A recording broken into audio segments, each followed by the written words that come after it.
CBS News Miami. Good afternoon, and thank you for joining us. I'm Nasha Sherman, and welcome to CBS News Miami's 4 p.m. Quickcast. Let's take a look at today's top stories.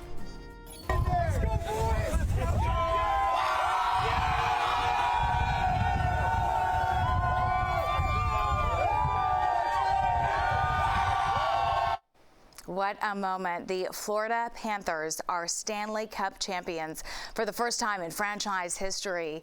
The Panthers have been celebrating the big win since last night. After winning the first 3 games but losing the next 3, the Panthers proved why they are called the Comeback Cats. This morning they were spotted having a great time with fans in Fort Lauderdale with a little help from the Cup. The Fort Lauderdale Mayor announced details for the Panthers championship celebration. It is set to kick off this Sunday morning in Fort Lauderdale with a parade route along A1A concluding just north of Fort Lauderdale Beach Park, and it will all come to a close with the celebration on stage. And the celebration continues with fans. CBS News Miami's Joan Murray reports. And we're at the Pantherland store in Fort Lauderdale where people are snapping up merchandise after that big Stanley Cup win, including these T-shirts, which proudly proclaim the Panthers as Stanley Cup champions. Now, we have talked to many die-hard fans, including a woman who tells us she never lost faith. The first 3 games, we were super confident. Next 3 games, we were starting to say it's not our year. And then last night, there were a lot of tears. A lot of tears. Watching that game, it seemed like the fastest game ever. And it was the most incredible experience to watch that. I mean, my heart rate was just going crazy. And coming up at 5 tonight on CBS Miami, we'll look at that parade route that's going to happen Sunday along the beach in Fort Lauderdale, and also the future of the team and what the mayor has to say about them possibly coming to Fort Lauderdale. I'm in Fort Lauderdale, Joan Murray, CBS News Miami. Always alerting, always tracking.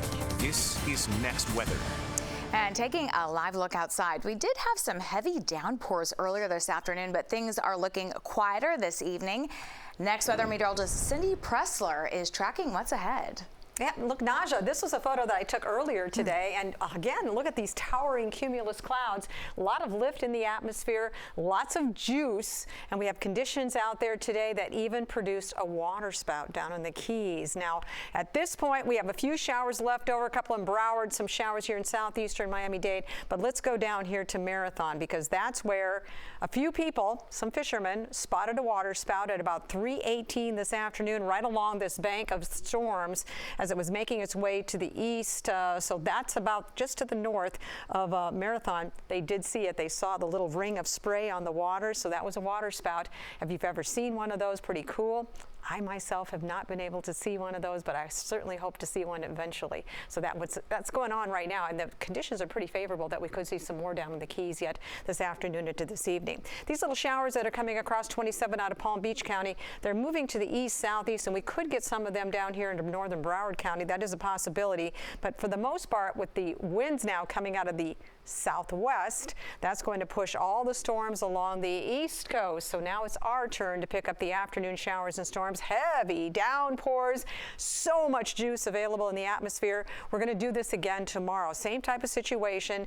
By 6 a.m. you might find a couple of showers trying to develop to the south and coming across. This is at least one of the models that wants to put these showers at 11 a.m. across southern Miami-Dade County, and then the afternoon produce a few more showers and thunderstorms. Look at Broward County by the afternoon, and again, this is just an idea that there is so much moisture out there in lift that we're going to see these scattered storms, and they could really dump a lot of rain because of that tropical moisture that's available. Over the next 5 days, we could see as much as 3 to 4 inches, especially over the interior, because it's the interior that sees these storms first before they move off to the east and get here on the eastern seaboard in the metro area. Going to the tropics, we still have that tropical wave still looking pretty good, looking pretty healthy, but the Hurricane Center feels that this is going to continue to track off to the west-northwest, and by about 7 days out, we could see maybe some development down here back into the lower Gulf of Mexico. But at this point, there's so much dust, Saharan dust out here. This is going to come into our area by this weekend, and that will make a difference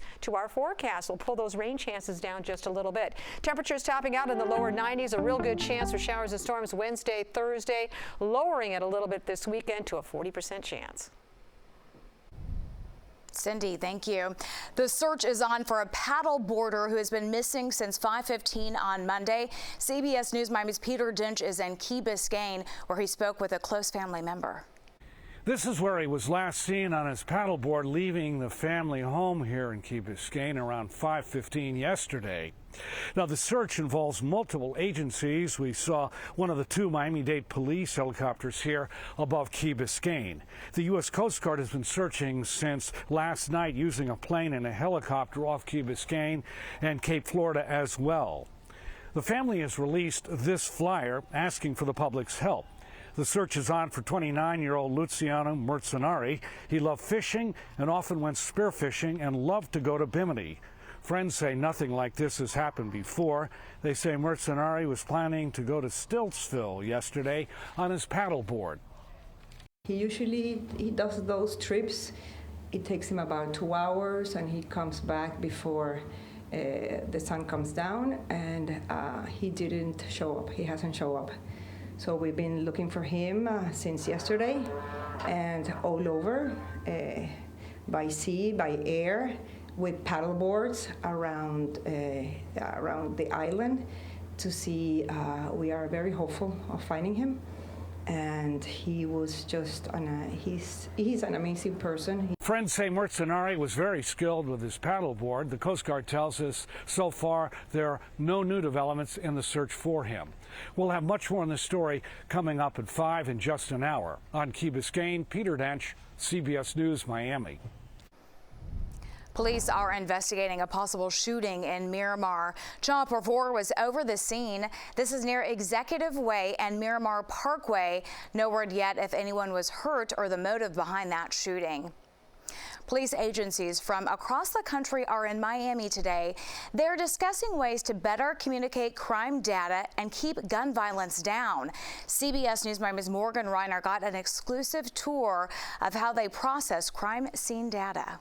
There was a time when the Miami Police Department told me it could take up to 3 months to figure out if a gun used in one crime scene was connected to another. And now they said they can get that critical, that important information in a matter of hours.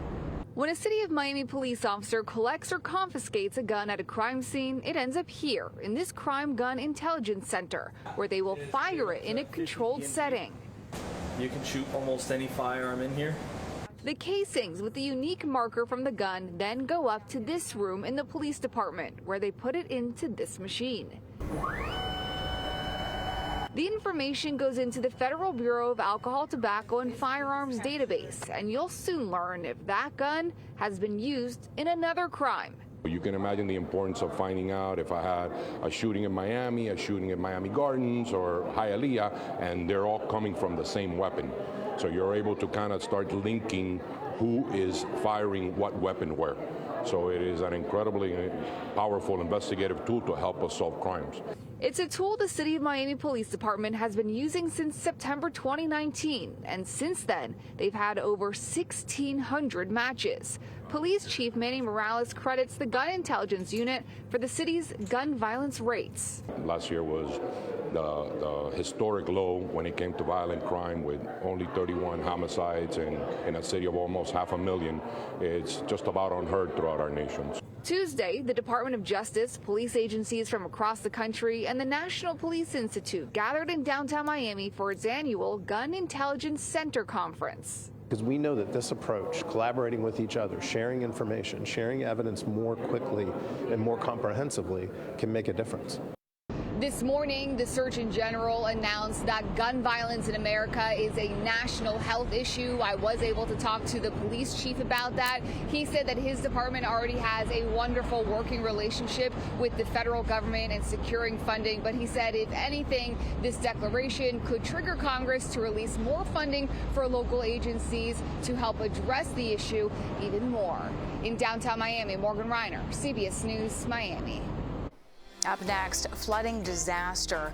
We take you to the Midwest, and that's where people are being ordered to evacuate. Welcome back to CBS News Miami's 4 p.m. Quickcast. Record-breaking flooding has ravaged parts of the Midwest. It is now blamed for at least 2 deaths. Raging flood waters have partially breached a dam in Minnesota, and residents downstream might need to evacuate. CBS News Miami's Jonah Kaplan reports. In southern Minnesota, an ominous warning by officials about the Rapidan Dam. They say it's an imminent failure condition after flooding and debris partially breached this 114-year-old structure along the Blue Earth River. But so far, no mandatory evacuations have been issued. We have about 18 inches of rain over the last couple of weeks. What's happened is we've inundated the ground. There's nowhere for it to go. It was a similar scene here along the Iowa-South Dakota state line. A train bridge connecting the two states collapsed after being overtaken by the rising Big Sioux River, which reached a record high water level of roughly 45 feet. And 100 miles to the northeast, the city of Spencer, Iowa, is only now starting to emerge from the receding floodwaters of the nearby Little Sioux River, which crested nearly 6 feet above its previous record. And already you could see how high the water was and how much lower it's gotten. Those cars were fully submerged. Still, the disaster, it's really only just begun. Most of these folks here, they don't have flood insurance. Jeremy and Sarah Fry took us inside their home as they surveyed the damage. It got up to the 5th step. Sarah, a lifelong local, told us she's never experienced anything like this before in Spencer. What goes through your mind when you walk through this?